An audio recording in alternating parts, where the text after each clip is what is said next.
A part, the electric field E of an electromagnetic waves propagating in north direction. Electromagnetic wave north direction में जा रही है. It means direction of propagation, जिसको मैं C की direction बोल सकता हूँ. It is given by north means J cap. It's oscillating in up and down direction. Electric field direction क्या है? अप एंड डाउन, या तो आपकी तरफ आ रही है आपसे दूर जा रही है. तो you can say it can be K cap और minus K cap, like this. Oscillation is like this, यानी ऑसिलेशन जेड एक्सिस में हो रहा है. Describe the direction of magnetic field. हमें मैग्नेटिक फील्ड की डायरेक्शन बतानी है. मैग्नेटिक फील्ड डायरेक्शन क्या है? देखो, we all know very well direction of the C is given by direction of the E cross B. अगर मैं सी की डायरेक्शन लेता हूँ जे कैप, ई की डायरेक्शन अगर मैं के कैप लेता हूँ, तो यहाँ पे मुझे एक्स की वैल्यू निकालनी कितनी होगी. दूसरी बार में मैं क्या ले रहा हूँ? सी की डायरेक्शन तो वही ले रहा हूँ जे कैप. इलेक्ट्रिकल डायरेक्शन ले रहा हूँ मैं माइनस के कैप. अगर एक्स की वैल्यू में निकालनी कितनी होगी?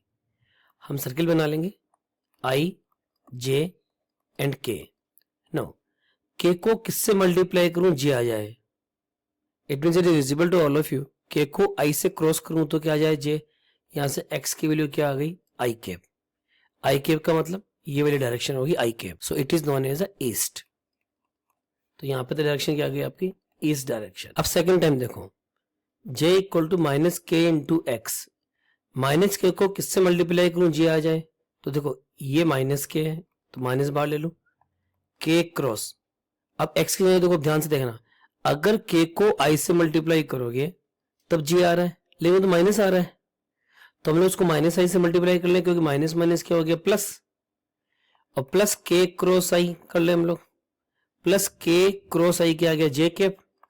इट मीन आंसर यहाँ पे क्या आएगा? एक्स की जगह क्या आएगा? माइनस आई. माइनस आई का मतलब इस साइड में जा रहा है, तो इसका मतलब आंसर क्या आएगा? वेस्ट. तो magnetic direction of the magnetic field B of the wave will be given by east west. तो यहाँ पे आंसर आपका आएगा east west. Are the wavelength of the radio wave and microwave longer और shorter than those detected by human eye. Human eye से कौन सी detect होती है? Visible range. यानी विजिबल रेंज से आपको कंपेरिजन करना है wavelength of the radio wave and microwave. अब वापस वही बोलोगे आप, red man in violet uniform with X gun. इधर जाते हो तो आपको पता है वेवलेंथ डिक्रीज होती है. अब कौन सी वेव है यहाँ पे? Radio wave. ये रेडियो वेव है सब, और माइक्रोवेव, और विजिबल तो बाद में आती है. यानी इधर जा रहे तो वेवलेंथ क्या हो रही है? डिक्रीज हो रही है. It means wavelength of the radio wave and microwave is longer. तो राइट आंसर क्या आ जाएगा इस पार्ट का? लॉन्गर. अब हम लोग सी पार्ट की डिस्कस कर लें. Right main uses of each of the following the human life. Infrared. Infrared पढ़ते आपको पता चल गया होगा, हीटिंग की बातें करनी है, क्योंकि इंफ्रारेड से ही आपको हीट जनरेट होती है. तो you can say it is used in the physical therapy. Physical therapy. It is used to maintain average temperature of earth. Average temperature of earth. Used in remote control. Used in remote control. That also you know very well. What is the use of the gamma ray?